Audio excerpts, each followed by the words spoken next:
Breaking news आहे. युद्धाचा परिणाम आता पर्यावरणावरही होतोय, कारण गॅस टंचाईमुळे चुलीचा वापर सुरू झाला आहे. त्यासाठी लाकडाच्या मागणीत अचानक वाढ झाली आहे. परिणामी जंगलतोडही करावी लागते. त्यामुळे पर्यावरणाचा समतोल राखणं कठीण होणार आहे.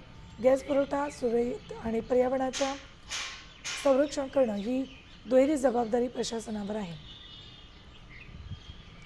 लाकूड वखारीतून आढावा घेत व्यापाऱ्यांशी संवाद साधला आमचे प्रतिनिधी रोहिदास गाडगे यांनी.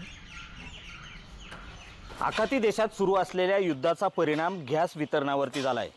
याचाच थेट परिणाम आता व्यावसायिक सिलेंडर आणि घरगुती गॅसवरती होताना दिसतोय.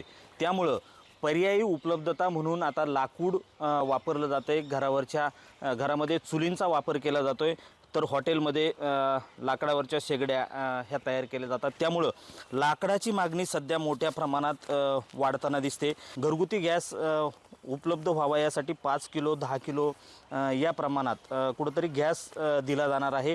गॅसचा तुटवडा निर्माण होतो आहे. त्यामुळं नागरिकांनी हॉटेल व्यावसायिकांनी लाकडाचा वापर सुरू केला आहे. त्यामुळं लाकडाची मागणी वाढली आहे. आपल्यासोबत वखारीचे मालक आहेत. आमच्याकडं लाकडासाठी कुठलंही गिऱ्हाईक असं कधीही येत नव्हतं, परंतु आता ह्या 20 ते 25 दिवसाच्या कालावधीमध्ये जवळजवळ लोकांचा कल गॅस मिळत नाही म्हणून लाकडाकडं जास्त झालेला आहे आणि लाकडाचे भाव पण त्यामुळे वाढलेले आहे.